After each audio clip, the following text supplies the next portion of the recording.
استغفر الله العظيم الذي لا إله إلا هو الحي القيوم وأتوب إليه. استغفر الله العظيم الذي لا إله إلا هو الحي القيوم وأتوب إليه. استغفر الله العظيم الذي لا إله إلا هو الحي القيوم وأتوب إليه. بسم الله الرحمن الرحيم. Assalamualaikum warahmatullahi wabarakatuh. Alhamdulillahi rabbil alamin. Wassalatu wassalamu ala sayyidina Muhammad ashrafil anbiya'i wal mursalin wa ala alihi wa ashabihi wa man da'a bi da'watihi wa man istanna bi sunnatihi wa man i'taqada bi aqidatihi ila yaumiddin. Subhanaka la ilma lana illa ma 'allamtana innaka antal alimul hakim. Faqala rabbi shrah li sadri wa yassir li amri wahlul 'uqdatam min lisani yafqahu qawli. Allahumma yassir wa la tu'assir, rabbi tammim bil khair ya arhamar rahimin. Amma ba'd.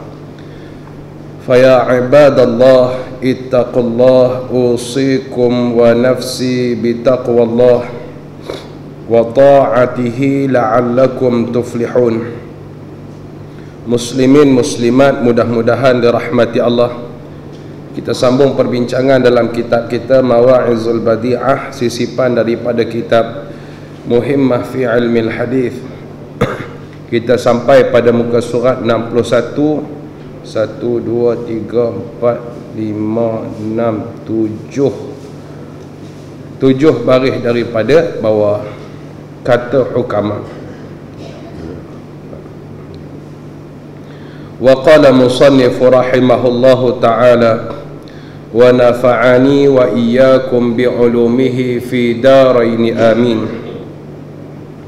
Kata hukama, yakni cerdik pandai, bahawa orang yang berakal itu tatkala marahnya itu insaf, dan tatkala kasih akan seorang maka syafaatlah ia akan dia, dan tiadalah ia menyesal pada barang yang diperbuat, lagi tiada ia menempelak akan seseorang yang berbuat jahat.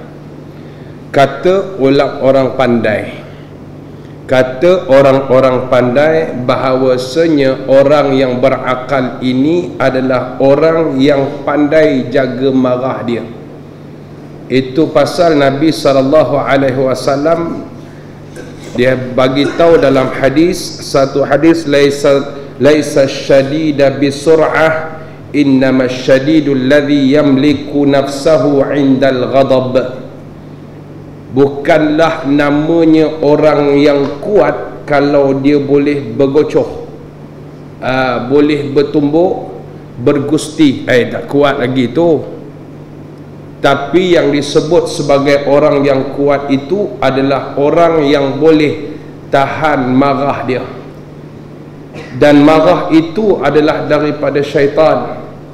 Itu pasal Nabi SAW sebut, inna syaitan khuliqa min nar wa innama tudfa'un naru bil ma fa idza aghdiba ahadukum falyatawadda.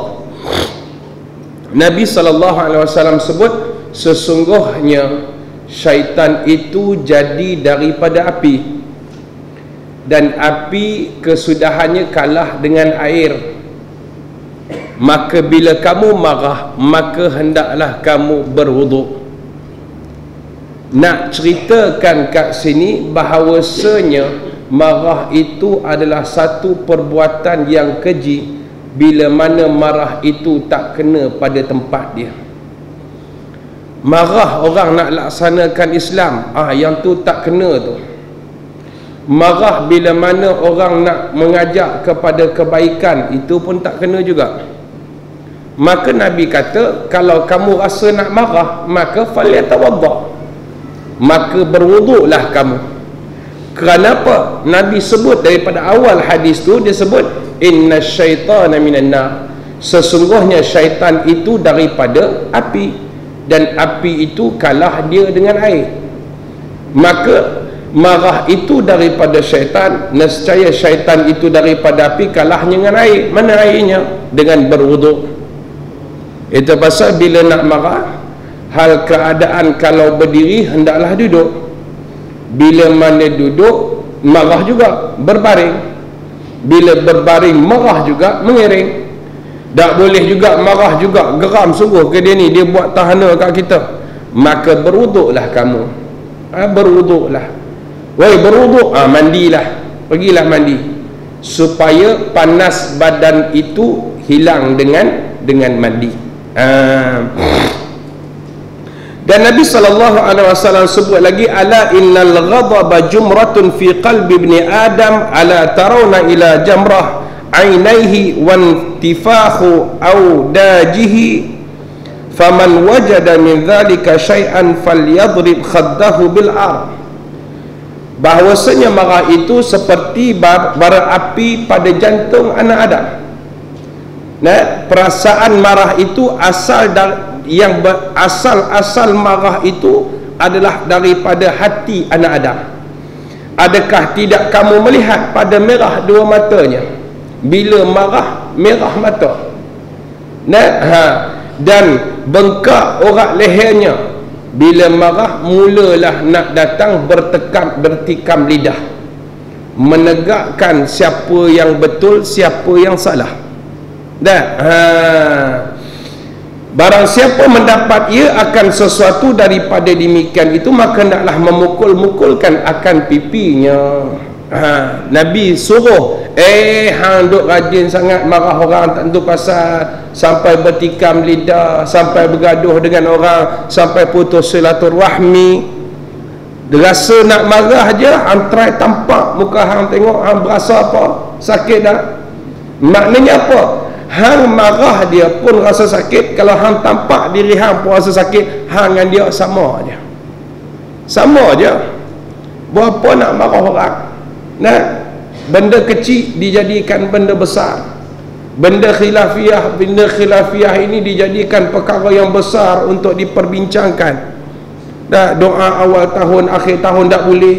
Daripada Syiah, daripada perbuatan-perbuatan orang yang tak betul, bid'ah belaka. Benda kecil tu khilafiyah. Itu pasal JAKIM dah mengeluarkan kenyataan melarang untuk memperdebatkan perkara-perkara khilafiyah, antaranya doa awal tahun dan akhir tahun. Begitu juga dengan perkara-perkara tahlil arwah. Kerana apa? Masing-masing ada dalil. Kalaulah dia kata dia tak, mana ada dalil? Doa awal tahun dengan akhir tahun mana ada dalil? Dah hang tak jumpa, jangan kata hang tak jumpa hadis. Tak ada hadis tu. Sebab sebahagian daripada kita fitnah ilmu sekarang, bila mana dia berasa dia hebat, dia tak jumpa hadis, dia kata hadis tak ada. Marah dia, marah, bertekam lidah. Yang jadi pening siapa? Yang jadi pening kita. Yang bergaduh siapa? Geng-geng ustaz. Ustaz pun apa lagi? Meluahkan kemarahan kepada para pendengar. Yang pendengar pun pening kepala. Aku buat salah ke yang kena marah ni? Itu pasal jaga-jaga, jangan marah sangat. Jangan marah sangat. Nak berdebat tak jadi masalah, berdebatlah. Berdebat dengan cara yang betul. Berdebat dengan cara yang betul. Itulah tanda orang yang berakal. Bila mana dia marah, dia dapat kawal. Kerana dia sedar dia tak layak nak marah orang, kerana orang yang dia marah mungkin lebih baik daripada dia. Itu orang berakal. Lawan dia orang tak berakal, dia marah ikut suka dia je. Tuan-tuan tengok dalam Facebook hari ni, macam mana seorang Melayu, jangan bangga dengan Melayu tapi kurang ajar. Dalam Facebook hari ni, dia suruh bangla tu basuh kereta dia. Tengok tak? Tuan-tuan tak ada Facebook. Biasalah, dah season nak Facebook apa ustaz, kan? Bagaimana seorang Melayu dia suruh bangla basuh kereta dia, disebabkan bangla tu mungkin pakai baju dia ialah bangla busuk. Nak basuh kereta dalam, nak basuh bersih dalam kereta dia terpaksa masuk nak lap lah kereta bahagian dalam. Tiba-tiba tuan kereta hak Melayu ni, dia panggil, dia marah-marah bangla dan akhirnya bagi penampar kepada bangla, orang ni tak ada akal. Walaupun dia Melayu, yang kita bangga Melayu, walaupun dia Melayu tapi tak ada akal. Sebab apa? Sebab dia tak pandai kawal marah dia. Tak pandai kawal marah. Tak kira lah hak Arab sekalipun tak pandai kawal marah, orang tu hampir pada gila. Sebab orang gila aja tak ada akal. Dan tatkala kasih akan seseorang, maka syafaatlah ia akan dia. Bila mana dia kasih pada seseorang, dia akan menumpahkan kasih sayangnya sepenuh diri dia. Itu pasal Nabi SAW sebut pada kita, la yu'minu ahadukum hatta yuhibba li akhihi ma yuhibbu li nafsihi. Tak nama orang tu beriman kalau orang itu tak kasih saudara dia seperti mana dia mengasihi diri dia sendiri. Bila mana marah pun marah tanda kasih. Jiran kita tak salat, kita marah dia. Marah bukan kerana marah, tapi marah kerana kasihkan dia.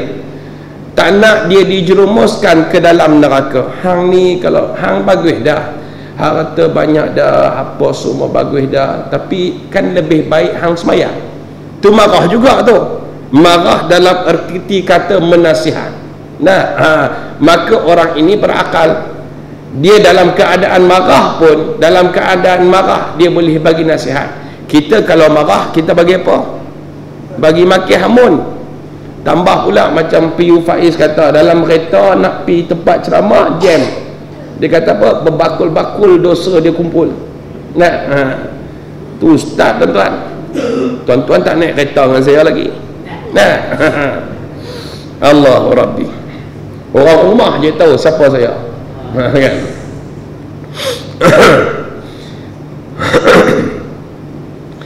Bila dia kasih pada seseorang, dia menumpahkan kasih sayangnya sebenar-benar seperti mana kasihnya seorang muslim kepada muslim yang lain, memberi manfaat kepada muslim yang lain. Bukan kasih kerana kawan tu banyak duit, bukan kasih kerana dia ada anak dara. Bukan. Tak, kita kadang-kadang yang tak kahwin lagi, dia berbaik dengan pakcik itu sebab apa? Ada anak dara. Mudah-mudahan kita dapat tackle anak dara dia. Tak kira lah yang dah kahwin ke yang belum kahwin ke, sama jugalah. Pakat-pakat gatai. Baik.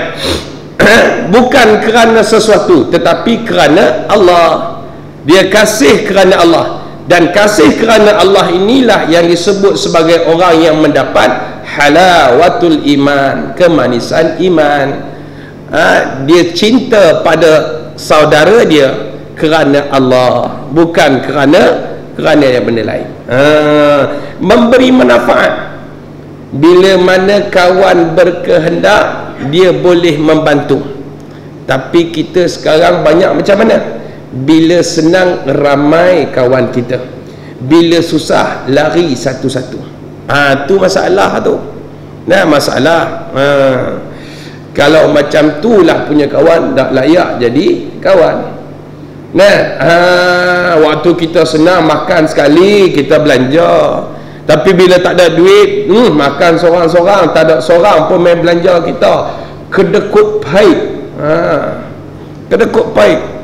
Harap orang belanja aja, dia tak pernah nak belanja orang. Orang ni tak boleh jadi kawan. Dah boleh jadi kawan tuan-tuan. Yalah, pagi-pagi ajak pergi makan roti canai, pergi semua, seorang belanja, cantik lah. Tapi time dia tu, time dia ni macam-macam alasan. Tak apalah, nantilah. Time dia, Allah Rabbi, kedekut tak hidung masin. Bakhil dia. Dia bukan bakhil pada manusia saja, dia bakhil dengan Allah. Bakhil dia walaupun nampak dengan manusia, tapi sebenarnya bakhil dengan Allah. dia berasa banyak dah pahala. Itu pasal siapa-siapa yang makan dekat kedai nampak saya belanja senyap-senyap, dah lah. Nanti tokek pun cakap, okey sudah belanja, ada orang belanja, settle dah. Macam tu tuan-tuan nampak jamaah lain duduk, tu you kira meja sana, you kira semua, cantik lah dah.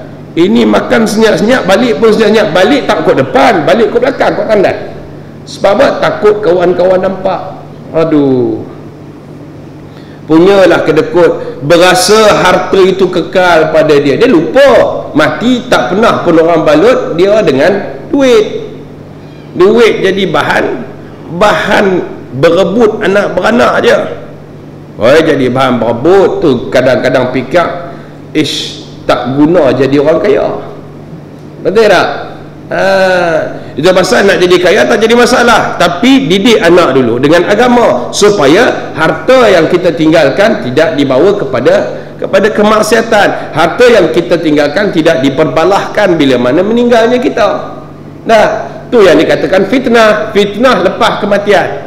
Kita selalu berdoa, Allahumma inni a'udzubika min azabil qabri wa min fitnatihi wa min azabin nar wa min fitnatil mahya wa mamat. Kita minta, ya Allah, lindungilah aku daripada azab kubur. Ya Allah, lindungilah aku daripada azab api neraka. Ya Allah, lindungilah aku daripada fitnah kehidupan. Ya Allah, lindungilah aku daripada fitnah selepas kematian. Ni yang kata fitnah. Bapa datang majlis ilmu, anak datang majlis bapa datang majlis ilmu, datang majlis jamaah, majlis zikir datang, tapi anak dah jadi dah Allahu Rabbi jadi. Fitnah tak kalau lepas mati kita? Fitnah. Mana datang fitnah? Tengok, dia nak masuk syurga seorang-seorang anak, tak ajak tu jadi anak macam tu. Orang mulut Melayu ni biasa tuan-tuan. Mulut orang Melayu memang cukup biasa. Dia lebih mengutamakan komen daripada nak memperbetulkan masyarakat. Dia komen macam dia seorang je bagus dah. Aduh. Itu pasal orang yang berakal itu dia pasti memberi manfaat kepada orang yang lain. Dia nampak anak jiran tak berapa nak kena, dia pun panggil, hang ni elok sikit, bapak hang orang pandang, bapak hang orang alim, bapak hang orang hebat, jagalah dia, jaga dia, dan seterusnya. Dan tiadalah ia menyesal pada barang yang diperbuat lagi. Diperbuat lagi maknanya dia tak menyesal daripada apa yang dia keluarkan untuk manfaat manusia. Dia sedekah dan menyesal, Allah silap, cadang nak bagi RM10 tapi ada RM50 bagi sebab nak tunjuk ke orang, kita pun bagi RM50 balik, menyesal. Menyesal, macam mana pula lah aku bagi RM50 ni nak makan apa pula? Kita dah terpedaya dengan dunia, dah berasa kalau sedekah kat orang jadi miskin. Ingat, siapa yang menganggap sedekah itu miskin, memang miskin. Jadi miskin dia, tak cukup memanja. Cubalah sedekah kerana Allah, kerana yang memberi rezeki itu Allah. Allah yang bagi rezeki. La nas'aluka rizqan nahnu narzuquk. Jangan kamu soal pasal rezeki, kerana kami yang bagi rezeki pada kamu. Dan kita pun dah selalu cakap dah, bila mana ditiupkan roh pada seseorang, maka telah ditetapkan 4 perkara. Mana? Yang pertamanya umur ditetapkan. Berapa umur dia? 100 tahun, 200 tahun, 1000 tahun, dah ditetap. Ataupun baru lahir meninggal terus pun dah ditetap. Ataupun umur 20 tahun dah meninggal dah pun ditetap. Yang kedua telah ditetapkan itu adalah rezekinya. Rezeki dah ditetapkan dah ditetap berapa banyak kita dapat hari ini. Bersungguh kita bekerja Tapi Allah dah tetapkan hari ni hang boleh RM50 saja. Hari ni tak boleh apa, boleh tidur je lah. Boleh makan angin je lah, tak dapat apa. Allah tetap dah? Tetap dah. Yang ketiga Allah tetapkan ialah jodohnya. Allah dah tetap dah siapa nak kahwin dengan kita, cuma usaha kita cari je lah. Allah dah tetap bila kita nak kahwin, macam mana punya isteri kita, gemuk ke, kurus ke, cantik ke, tak cantik ke, hitam ke, putih ke, semuanya atas ketetapan Allah Subhanahu wa ta'ala. Dan bila mana sudah ditetapkan jodoh itu tak berpanjangan, maka itu juga ditetapkan oleh Allah Ta'ala. 25 tahun berkahwin, bercerai, dah ditetapkan. Dah ditetapkan. Kena perbetul sikit mindset orang Melayu ni. Bila mana berlaku perceraian, banyak sangat mulut kata ni mesti salah lelaki cari perempuan lain. Astaghfirullahalazim. Pasal apa nak cakap macam tu? Dah jodoh tak panjang, nak buat macam mana? Oi, nampak baik couple kalau berjalan pegang tangan, kalau berjalan keluar tu, ni suami dukung isteri masuk dalam kereta, punyalah baik, tiba-tiba bercerai. Bercerai tu pasal apa? Allah tetap macam tu dah. Di Lauh Mahfuz Allah tetap dah. Nak kahwin berapa pun Allah tetap dah. Sama ada nak kahwin 4 sekaligus ataupun tunggu seorang meninggal baru kahwin satu lagi, lepas tu meninggal lagi kahwin satu lagi. Cara macam mana pun Allah dah tetapkan dah. Betul tak Jamat? Betul lah. Dah tetap dah. Dan yang keempat, Allah dah tetapkan ajal. Bila nak mati dah tetap dah. Kadang-kadang kita tengok orang sakit tenat dah, tapi tak mati lagi. Hak mati, yang jaga orang sakit tu mati dulu. Sebab apa? Telah ditetapkan begitu. La yastakhiruna sa'atan wa la yastaqdimun. Allah kata kalau idza jaa ajalukum, bila mana sampai ajal kamu, la yastakhiruna sa'atan, tidak akan dilewatkan walau sesaat, wala yastaqdimun, dan tidak diawalkan walau sesaat. Yang kita cerita masyhur zaman Nabi Sulaiman tu lah. Dalam kitab dia apa kitab ustaz ni ngajak ni, Ustaz Husin, Durratun Nasihin. Dalam kitab Durratun Nasihin ada cerita seorang anak murid kepada Nabi Sulaiman duduk dalam majlis ilmu Nabi Sulaiman. Tiba-tiba datang seorang lelaki hak bengis muka dia. Bengis, merah padam mukanya. Bila mana dan matanya memahati kepada sahabat tersebut. Nabi Sulaiman tahu siapa dia, cuma tak bagi tahulah kat orang tu. Jadi kita ni bila mana orang pandang gitu, kita rasa tak selesa.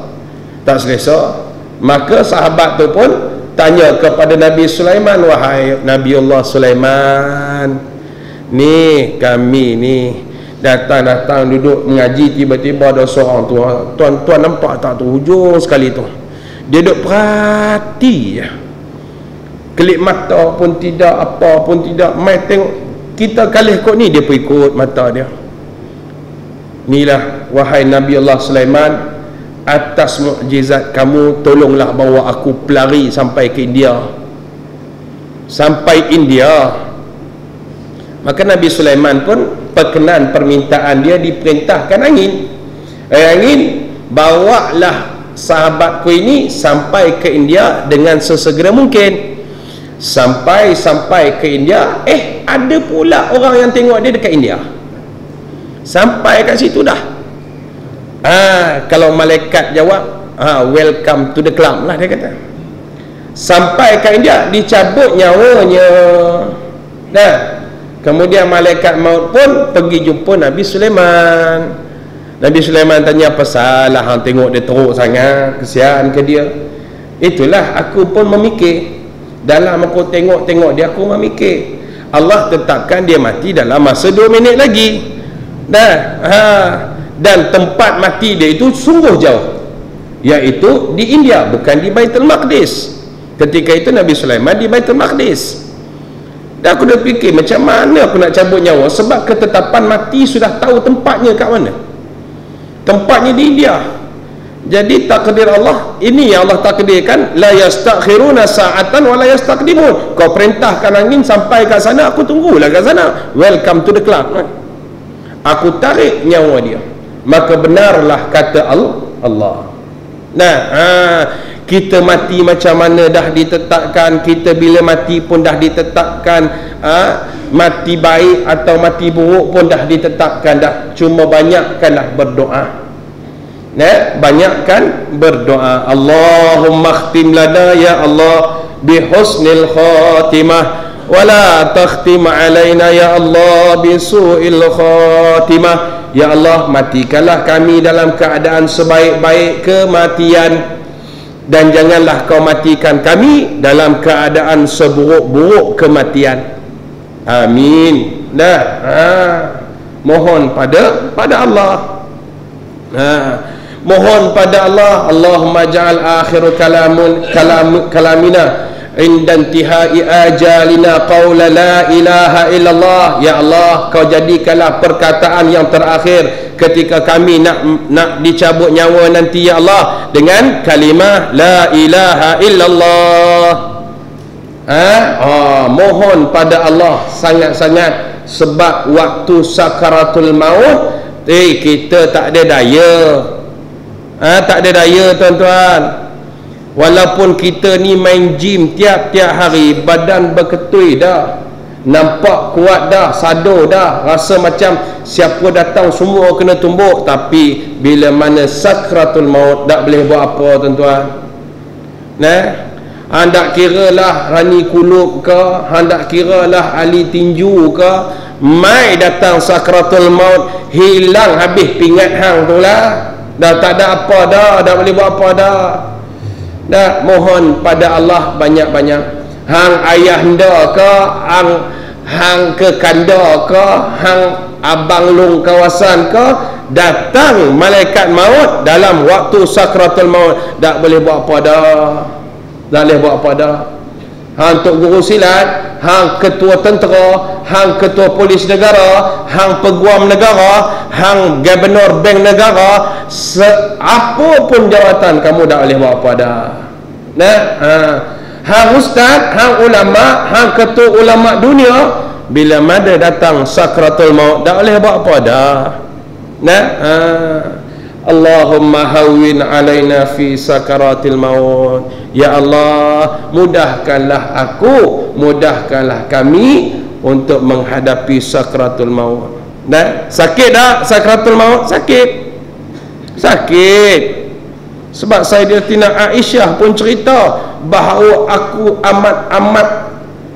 amat sedih dan menitik air mataku bila mana melihat keadaan baginda Nabi SAW dalam keadaan sakratul mautnya. Nabi ditarik nyawa oleh malaikat maut dalam keadaan yang paling lemah lembut. Itu pun sakit. Macam mana? Maka dikatakan sakratul maut itu seperti mengambil batang yang penuh duri. Batang yang penuh duri mengalir belah sini, kita ambil bruk, rasa sakit tak? Sakit. Sakit. Itu pasal banyakkan berdoa. Kita tak tahu benda empat ni, kita tak tahu, banyaklah doa sebab dah ditetapkan. Dah ditetapkan di Lauh Mahfuz. Baik. Dan tiada ia menempelak akan seseorang yang buat jahat. Dia tak memperkecilkan orang yang buat jahat. Dia menggunakan apa yang Nabi sebut, man ra'a minkum munkaran falyughayyirhu biyadihi fa illam yastati' fa bilisanihi fa illam yastati' fa biqalbihi wa dhalika adhaful iman. Dia nampak kemungkaran, orang buat munkar, dia akan tegur dengan tangan dia. Tak boleh dengan tangan, dengan mulut, dengan hikmah. Tak boleh dengan ustaz nak tegur dia, sekarang payah sikit nak tegur budak tuan-tuan. Ditegurnya habis kereta dibuatnya. Ditegur, tak boleh, habis pecah rumah dibuatnya. Jadi berdoalah kepada Allah supaya dibukakan hati orang tu, supaya jadi baik. Jumpa mana-mana mak rempit, tak boleh tegur. Kalau tegur habis kita, maka doa pada Allah, bukan templak. Itu ni, ini mak bapak tak reti didik ni. Aduh, jangan. Anak hang belum besar lagi. Jangan templak anak orang. Doa supaya dia jadi penyejuk mata memandang kepada ibu bapa dia. Bukan kata anak haji tu tak boleh pakai, habis dirembatnya cat tongcat orang semua dia rembat. Bukan takat tongcat, habis dengan selipar-selipar tu imam pun dia sapu, tak boleh pakai. Tak boleh pakai apa. Hati manusia bukan kita pegang, Allah yang pegang. Allahumma ya muqallibal qulub thabbit qalbi ala dinik wa ta'atik. Allah sebut Nabi sebut, wahai Tuhan yang membolak-balikkan hati. Maknanya hati seseorang tu bukan kita pegang, Allah pegang. Allah pegang. Tetapkanlah kami pada ketaatan pada agama, ala ta'atik, dan ketaatan kepadamu. Dah selesai masalah. Jumpa orang tegur, dek tak boleh buat lagu ni, tak boleh dek, ni tak elok ni, masuk neraka ni. Dia kadang-kadang kita nak dakwah orang tak boleh cara yang terlalu ekstrim sangat. Sebagai contoh tuan-tuan, budak sekarang ni kadang-kadang terlalu ekstrim sangat. Dia tegur depan orang sehingga memalukan orang. Macam contoh, ada orang dia post dekat Facebook dia gambar yang mungkin mendedahkan aurat dia. Kemudian ramailah orang yang nak menegur. Kadang-kadang bukan menegur, nak mencaci pun ada, nak memaki pun ada. Kadang-kadang dia tegur tu baik, tetapi bila mana tegur depan orang jadi tak baik. Apa salahnya kalau nak tegur dia, PM kan saja, bukan Perdana Menteri, private message. Tekan private message, tuan, adik ni cantik, tapi kalau tutup aurat lagi cantik. Dan tersebar dah benda tu kat luar, dah kita tegur dia. Walaupun benda tu jauh, mana-mana awet mana tak kan, mungkin dia duduk dekat Sabah, Sarawak, tapi kita tegur dengan cara private message, bukan dengan bawah komen tu. Sebab apa? Datang malu. Patut-patutnya dia dah boleh dekat dengan Allah, tapi semakin lama semakin jauh. Kita tegur budak-budak bising kat belakang dah. Hui, memekak. Bukan budak yang memekak, hang yang memekak. Hang yang memekak. Habis malu budak tu, dah datang surau dah budak tu. Tanya tepi jalan, jumpa tepi jalan, awak tak datang surau dah. Selagi mana haji tu ada, selagi tu saya tak pergi surau. Dah. Selagi haji tu hidup, selagi tu saya tak datang surau. Dah rugi dah. Rugi dah kita. Tu pasal bila mana semayang nak diqamatkan, perkara-perkara budak, nama pun budak, dia nak bising memang cara dia lah nak bising. Memang mainan dia nak bising. Cuma tegur elok-elok je lah. Ni pakcik-pakcik nak semayang senyap, dah cukup. Ini imam tak boleh nak angkat takbir tu. Sebab apa? Dengan suara dia. Suara dia menegur. Tak kena. Budak pun lari macam tu. Itu pasal kalau budak datang ramai-ramai, railah budak-budak. Tok imam pun sama, siapa nak jadi tok imam? Bila mana datang budak ramai sangat budak datang, janganlah baca panjang-panjang, baca surah yang dia belajar kat sekolah. Apa dia? Ada budak darjah 1, ada budak darjah 2. Darjah 1, qul huwallahu ahad, qul a'udzu birabbil falaq, qul a'udzu birabbin nas. Itu je dia belajar. Dia pun seronok, dia pun ikut. Allah, dia ikut imam. Tak apalah, nama pun budak. Tak kira amal dia lagi. Lainlah kalau orang tua ada ikut juga derah-derah kan. Yang tu lain cerita. Nah, Rai lah budak-budak datang. Rai Abang Zainal pukul berapa masuk isyak? 8.11. Seminit lagi lah. Seminit lagi kita pun nanti ya. Sikit lagi. Mana lagi? Tiada yang menempelak seorang yang berbuat jahat. Bila mana nampak orang buat jahat, dia tegur. Tak boleh dengan tangan, dengan mulut. Tak boleh dengan mulut, dengan hati. Nah, dia tak menempelak orang buat jahat. Sebab apa? Dia pun tak tahu macam mana kesudahan dia. Nampak orang jahat mati, jangan kata dia ahli neraka. Mana nak tahu? Ustaz, ahli neraka lah Ustaz, mati botol duduk tangan. Mana tak hang tahu dia botol duduk di tangan? Mana tahu hang dia minum? Mungkin dia rampas daripada kawan dia, tak nak bagi kawan dia minum. Nah, tak macam mana rampas kereta belah, mati dia. Nah, jangan kita kata ni ahli neraka ni, jangan. Sebab apa? Kita mati pun belum tahu macam mana. Entah kita mati depan kedai ekor, Allahu Rabbi, pakai serban. Kita pergi kedai sebelah, kedai runcit sebelah kedai ekor, kan?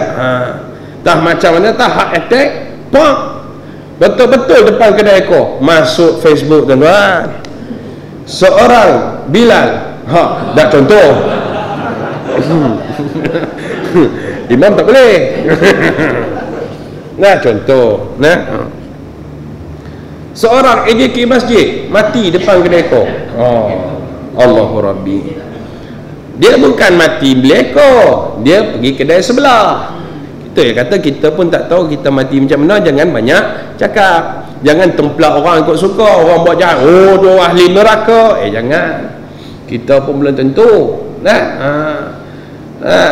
Belum tentu lagi. Dalam hidup dia berjuang sungguh. Orang pergi Kelantan, orang pergi dataran mereka, mati. Keluar sana tuan-tuan. Tak boleh. Jangan kita cerita bab mati ni dia dengan Allah Ta'ala je lah. Itu pasal haram kita buka aib orang mati. Walaupun nyata dia memang kaki arak, memang kaki ekor, bila dia mati selesai dah. Dah usah nak cerita lah dia buruk macam mana pun. Ada kaki mak rempit ke, biar pilah. Mungkin dia sempat bertaubat waktu dia rempit, astaghfirullah rabbal baraya, mati. Tak sempat sampai rabbal baraya, mati dia. Allah terima taubat dia. Allah terima taubat dia. Kita ni belum tentu Allah terima taubat kita. Jangan sangka bila baca astaghfirullah Allah terima selalu. Ada benda-benda syarat-syarat nak diterima taubat itu. Wallahu ta'ala a'lam. Dan akan datang kata hukama, dan lagi kata hukama, tiada sempurna ilmu itu melainkan dengan sempurna akal jua. Wallahu a'lam. Cukuplah tuan-tuan.